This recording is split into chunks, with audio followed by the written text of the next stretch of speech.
নবী সাল্লাল্লাহু আলাইহি সাল্লাম বলছেন, উম্মত প্রত্যেক শুক্রবারে আকসিরু আলাইয়াস সালাম, তোমরা আমার উপরে বেশি বেশি দুরূদ পড়ো।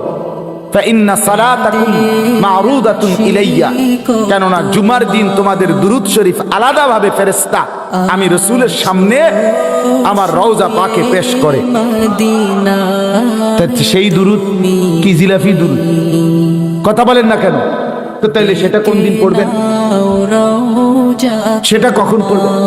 নবী সাল্লাল্লাহু আলাইহি সাল্লাম বলেন, আমার যেই উম্মত প্রত্যেক শুক্রবার দিন আসরের পরে 80 বার একটি দুরূদ শরীফ পড়বে, আল্লাহুম্মা সাল্লি আলা সাইয়্যিদিনা মুহাম্মাদিন নাবিয়্যিল উম্মি ওয়া আলিহি ওয়া সাল্লিম তাসলিমা, এই দুরূদ শরীফটা আমার যেই উম্মত প্রত্যেক শুক্রবার দিন আসরের নামাজের পরে বৈশা পড়বে, রাসূল বলে আল্লাহ তাআলা তাকে 80 বছরের গুনাহ মাফ করে দিবে।